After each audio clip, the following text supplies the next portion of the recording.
Hey guys, Sean Zine, the host for the Network Marketing Insider, where we bring on guests in the spaces of network, affiliate, multi-level marketing, and also I've had conversations because they use the same kind of skills, those that created crypto tokens on the Algorand blockchain, and now I'm also adding and helping and going down the path for Skool. Skool is Skool, and it's something that is new. People are joining, but also quitting. And I want people to understand how to make it successful. If it is, hold on a little bit and listen to my guests talk about the struggles, the failures, but also the successes and processes that are working for them. If you're listening to us, please give us a little review at the end. If you are watching on the YouTube channel or on the website, please drop a like, drop a comment where you're watching from, and hit that share button because we want to help more people. And that helps, you're helping us by getting into your friends. And last but not least, have a connection call with my guests. All their information's in the description, and definitely learn more and see if there's some connection to make things happen and build that relationship. Without further ado, let me bring on my next guest, a good friend of mine now. What's up, Dina? How are you? Hey, I'm good, thank you. Thanks for having me, Sean. Oh, excellent, excellent. I appreciate you, taking some time out, sharing some value, teaching, educating, motivating those that are out there. I always ask, and I love to hear it from the guest's own mouth, is who are you, and why did you get into working with Skool? Hi, I'm Dina. I've been a digital nomad coach for the past 10 years, and I basically help people go from absolutely no idea of what they want to do as a business to a business with their first few paying clients. And then if they decide to work with me longer, I help them grow and scale those businesses so they can go and travel the world, they can spend more time with their family and friends, they can do all the things that they want to do and not have to be stuck under a boss that is making them work long hours. And yeah, just giving ultimate freedom. That's kind of what I help people with. And yeah, now I have a school, the Digital Nomad Mastermind, 184 people, which is pretty cool. Did that in like 4 or 5 months. And yeah, it's been a ride, but it's been enjoyable, and I'm really liking school. And if anyone's interested in, you know, figuring out school, go into the schoolers group, get to know everyone, and then make friends. That is so true. And that's with everything. Any kind of business that you have, it's a brick and mortar, or if it's online, you have to make friends. You want to be around Yeah. people that you like. You don't want to work with people that you dislike. You want people that are going to champion your cause. They're going to talk about you, going to refer you to their friends. And the only way to do that is if you're good friendships.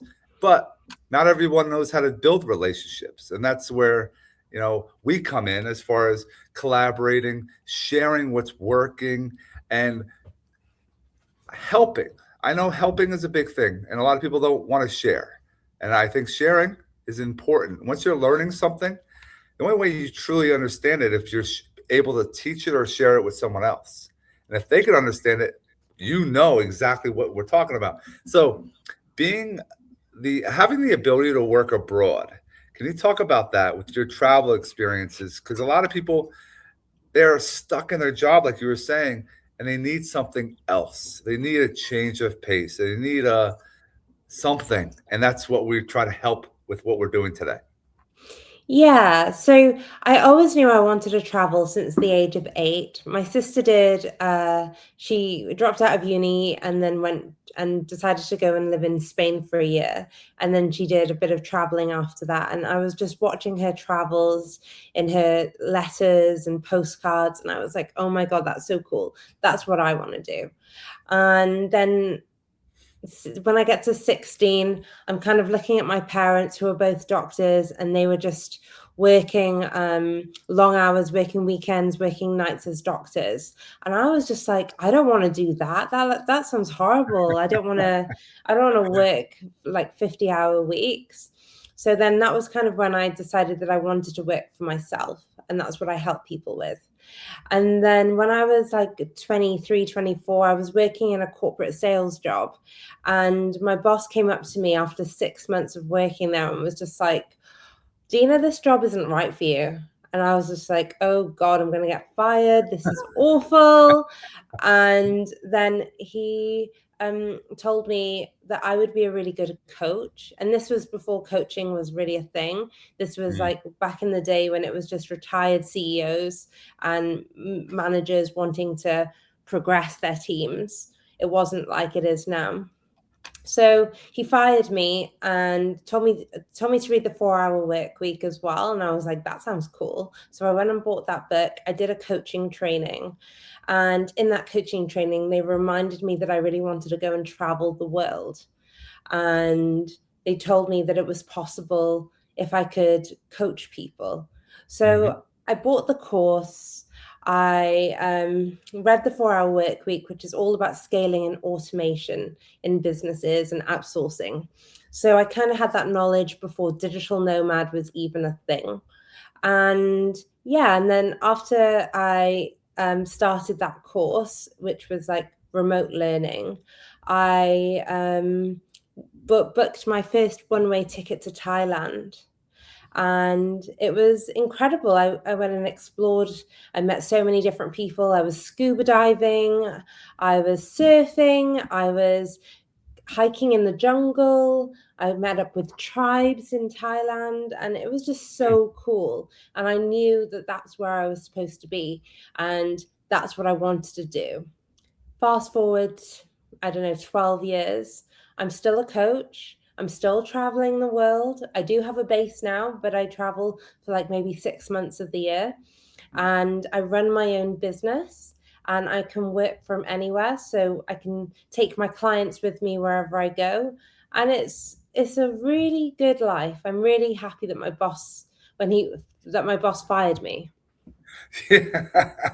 Yeah. It's they saw there was a leadership qualities that were Yeah. inside you before you even knew that, which is powerful. And a lot of people, if we backtrack, there are a lot of people work a lot of hours. Like, oh, I want to make a lot of money. But money's not the most important thing. People don't realize it's the time that you have. So, like Dina was saying, her dad and mom were both in the medical field and they're spending lots of hours. They might have made some good money, but they're not around.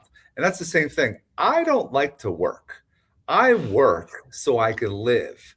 But a lot of people are stuck the other way around. They love to go and work, and I'm like, no, because they make complaints. I can never see my kids. I'm never around my family. I'm never around my friends. Well, that's you might want to look at the mirror and see that you have to make a change if you want to get into a situation that's going to be better for you overall. But people sometimes get stuck and they don't have that mirror to look at or a boss to fire, and that's the struggle that happens. Now, are you finding is there anything you would like to add on that as far as working to live or living to work? So it's interesting because of COVID, I ended up getting deported from Malaysia, Oh, and I came back to the UK, which is where I am currently. I was here for Christmas, and a lot of the people that I know, they kind of just settle. They kind of just go, oh, right. this Good is word. this is what Yep. I'm doing. Oh, wouldn't it be nice to go and travel? Or wouldn't it be nice to have a job that I like? And I just look at them and go, you know that it's possible. You just need to find a skill. You need to learn the business skills, and if you hired a coach, you could get there, and then you could do something that you are passionate about, and then spend your time doing something that you love. And then you can fire your colleagues and find clients that you like working with. And then all of a sudden, you're spending your time doing something enjoyable and you're not settling. So that's kind of my message for everyone. Don't settle. Like, you're worth more than that. Your time is worth more than that. I agree. And in my personal experience, I'm a full-time teacher, but I also have pockets of time throughout my day that I can work a online business and I enjoy trading. I don't want to trade my time for money anymore.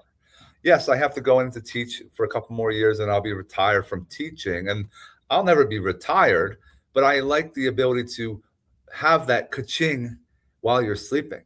And people are like, "What?" I'm like, "Yes, you can set up your business so that people are buying things while you're sleeping, and that's takes work. It's not easy though. A lot of people think, oh, I'm going to buy this course or invest. I don't want to say buy, invest in a course because it costs money to improve your life. It might have to be a $500 course, a $1,000 course. Oh, that's a lot of money. But the content inside there, people have to understand you have to digest it and then reflect on it and then implement it. If you're not going to implement it, you just wasted that money and you're not going to be a better person because you didn't do anything with the content. Yeah. Yeah, I invested all my savings into that into a master's because I when I signed up for the coaching, I was like, oh, I should have the credentials. You don't really need the credentials, but at that point in my life, I thought I had to if I wanted to be anybody. And I bought that one-way ticket, and that was my savings, everything that I had in my corporate career, like that was gone. And since then, I have a career that I love, that I make money from, and I have enough money to travel. So you should invest in yourself, but you have to make sure that you know that it's the right path for you. And a lot of people, they buy courses like Amazon, KDF, Yes. like they buy e-commerce Drop shipping. businesses, drop shipping and stuff like that. And it's like, oh, it might have worked for one person. It might have worked for 10 people, but it might not work for you. So what I have in my program is a career assessment. So we go through 100 questions in a personality test, and then I figure out what would be the right business for you. And I absolutely love it. It works for all of my clients. They end up working with me after that, and we build those businesses designed around their skills, interests, and passions. So that's where I think it lies. Figure out the type of business that suits you, and then build that. But invest time, energy, money into figuring out what that is. Excellent. Now, I want to discuss Skool. And Okay. a lot of people are having difficulty with Skool. I think that I'm not sure the exact number, like say 10,000 new schools are open every day, but the next same day, 10,000 are going. They're leaving, they're closing up, they're quitting. And that's the reason why I wanted to really have conversations with owners to find out how we could help them. And first off, how did you even learn about Skool? What got you into it in the first place? I had seen a lot of ads for reoccurring income.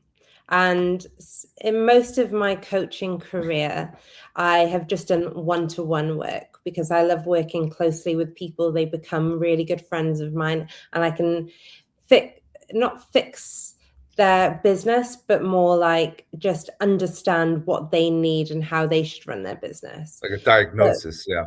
the diagnosis, and also like reflecting with them and moving at their speed. But with reoccurring income, I was just like, that sounds nice. I would like some reoccurring income. So I was going to try and find a way to get a membership hub on my website.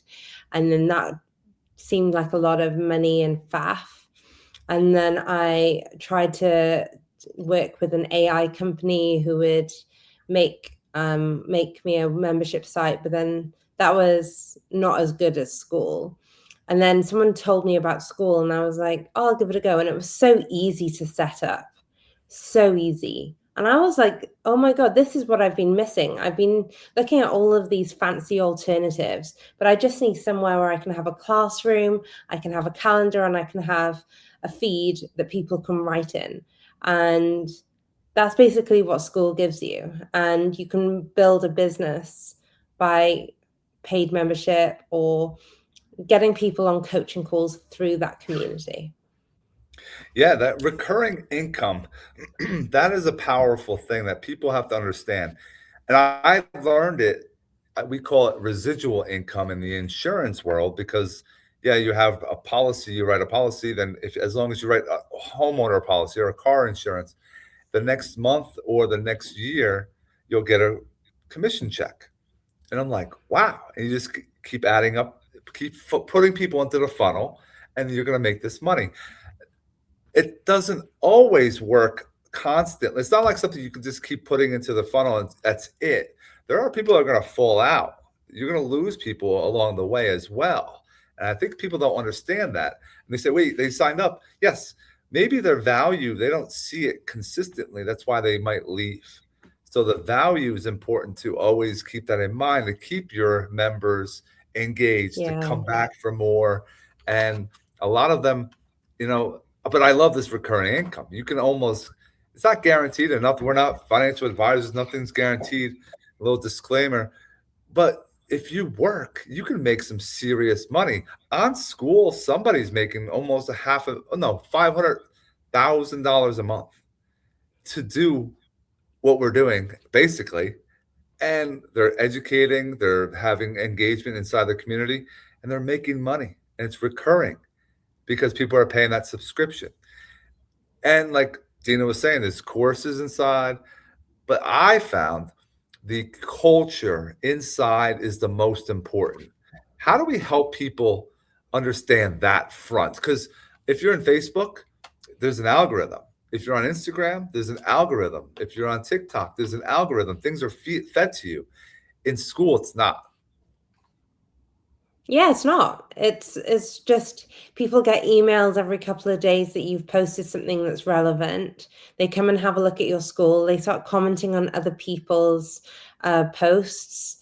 They and then you start building friends because you have like a core team in your community that welcome people when they arrive. They write their daily accountability. So then, if you need that extra push or support, they help you figure out the things that might be a little bit tricky, like pricing your school group or when is the right time to price.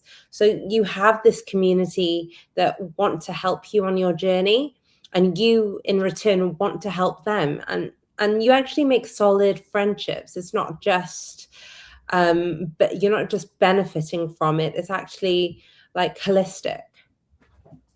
I always say we're merging ecosystems. We're using our strengths, our skills, and helping others. And the more we can, if I can uplift Dina, she's going to help uplift me because Yeah. it's how it works. If you're in that kind of mindset, if you're in it for yourself, you're not going to make that much money. You're not going to do anything. People are not going to want to show up. But it is work. And then we talk about networking. You said schoolers. What are some things that you're doing inside of schoolers to make those connections? Well, I'm a little bit naughty in Schoolers, and I've had a few posts removed because they're like, this is too close to self-promotion, which I find annoying. But I just recommend just writing a few posts in School and then see who comments. And then when you've reached level 3 or level 5 or whatever, you can just DM them, see what's going on with them, make friends with people, and then invite them to your school group. The funny part, like Dina was saying, being naughty and getting caught. I chuckle because you're pushing the envelope. It's great to see people pushing the envelope a little bit because they're an action taker. And if you're an action taker, you're going to have success quicker than others because you implement.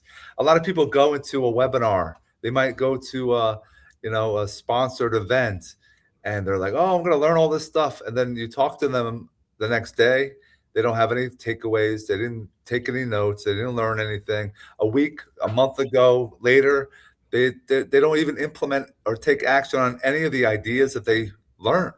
And that's what I want people to start doing is when you pick up some ideas, share them with your community, share them with others so that you can together we rise. It's a good kind of title I like to share with people. If we're doing it together, it doesn't get lonely because it can get lonely. I've seen some communities, there's crickets and nothing's going on inside because it's one-sided. The owner is just focused on themselves, not on bringing everybody up together. It's tricky though, because my community for months and months was crickets. I had like 60 people in my community in the space of a month. None of them were commenting on anything. Nobody was showing up to my guest speaking events. And so I felt really bad because people would take time out of their busy schedule to be there and then no one would show up. So I understand that. But one tip that I learned was, who's on Skool already? Because I was recruiting people who didn't really understand Skool or use Skool. But then when I was talking to people in other groups and genuinely finding interest in fitness or interest in hypnosis or anything like that, then I was making real connections, and then they would join my group and they would comment on things. So you've got to also be a bit savvy with the market and figure out who's already on Skool and who would be a good member of your community. I also want to piggyback on that. If you are an owner, you have to train your members because, like Dina was saying, it's a different animal, it's a different space. So I always share, have a welcome video that you introduce yourself. You talk about what the plan of the community is all about, what their benefits of posting inside the community, if they have the benefits and if it's laid out for them. And if you're not comfortable on camera, which a lot of people say, oh, I don't want to do video, it's scary. What would happen if they say the wrong thing? You're human. So the more that you are putting yourself out there, changing the game. But a welcome video, I've found that you train them. In the beginning, just threw a bunch. I was excited about creating courses. Oh, I have all this content. I want to teach. I want to give it out. But as you know, nobody wants to go into the classroom. You have to teach them what to do. So that's what I've been saying. I reformatted my courses inside the classroom. I have 6 steps to becoming a connection machine. So those that are, is everyone going to go in there? No. But you don't need that. You need the action takers to go in. And if they go in, you know that you're going to develop an amazing person if they implement, and they probably will because they are going inside instead of the ones that just show up and pay your subscription fee for months and not do anything. But something will resonate, and that's when they'll get started. Yeah. And now that I have like a more engaged or an engaged community where people are commenting every day, it's like what I've noticed is it's all about that feed. People want that connection. So if you can make the feed good, you're 80%, 90% there. And like Dina was saying, there's sometimes people don't want to go on Zoom calls, but I found if you set it up a proper way, if you schedule it in advance, and it takes some work, it takes time. In the beginning, you might have nobody showing up.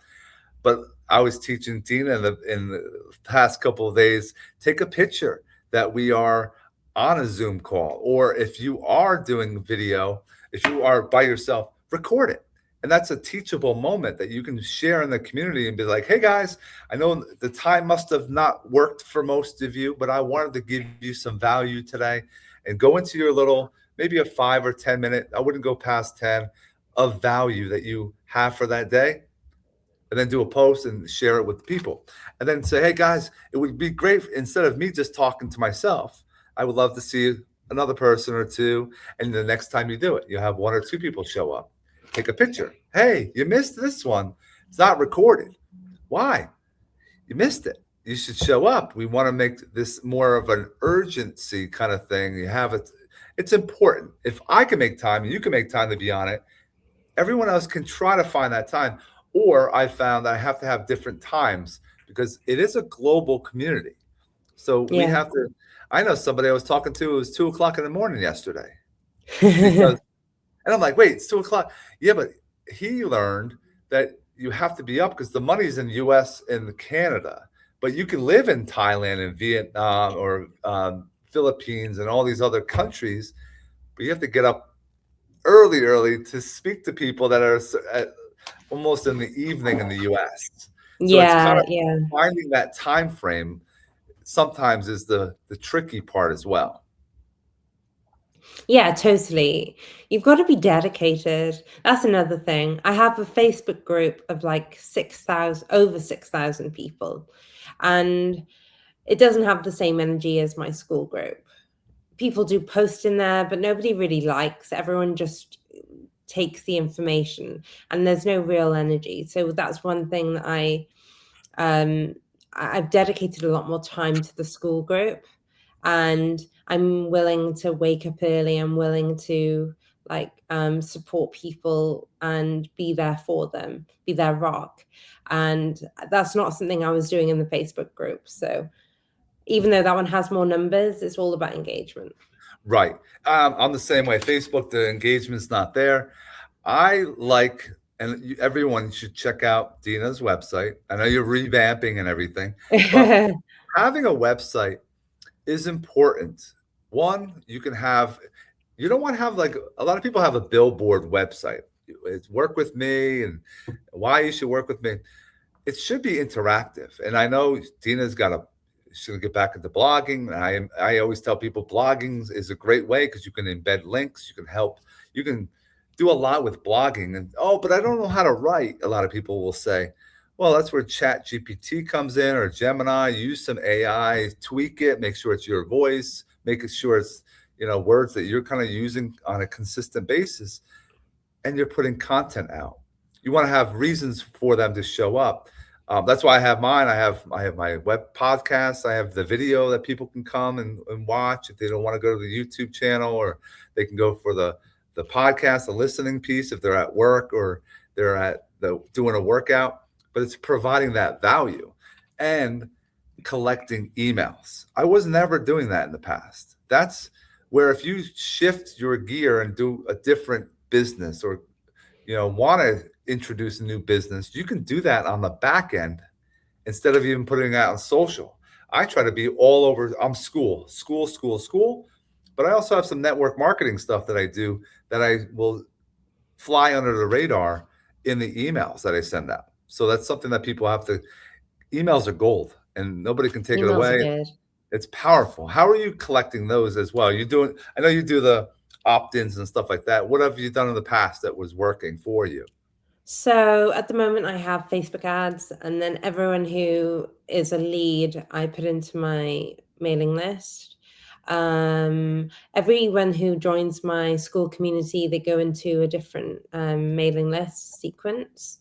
And that's it, really. Yeah, the website, Facebook, and Skool. No, it's something that generating them and having the ability to communicate with them when you want that to do it is important. And Yeah. man, the time just flies. When I do this stuff, man, I can do this forever. I want to leave everyone with us. I like this part of the episode. Is there any final thoughts that we can share for those that are, this is like a kicker I've been doing recently, those that are school owners that are thinking about quitting? How do we help them not quit? So, how do we help them not quit? What you need to do is realize that you just need, in the beginning, 3 or 4 different supporters who will comment on your group. And then other people start seeing that your group has other supporters, and then they'll start supporting you too. And you have to be consistent. I would say post once a day. It doesn't have to be long. And you can even use ChatGPT if you can't think of anything. But just be consistent and make sure that you have just 2 or 3 supporters, and you'll see that you can go far with it.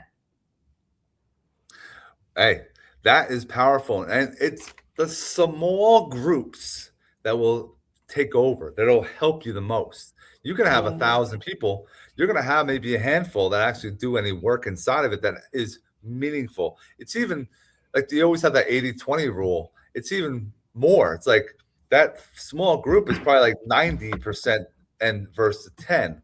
So it's important to keep those relationships deep, keep building them. And man, the value Dina gave us today, if you just popped in, gonna have to wait till this uploads, make sure you get it from the beginning. Don't forget to like, comment, and share. Tell your friends to come to the website, subscribe. But also, I want you to have a connection call with Dina. Find out exactly what she's doing. Take a look at her community on Skool. Look at her website. Read her blogs. engage with her because she's a wealth of knowledge and someone that you should know. So I want to definitely thank her again for her time today. And everyone else, and Dina, stick around for one moment. Everyone else, we hope you have an amazing rest of your day. Bye.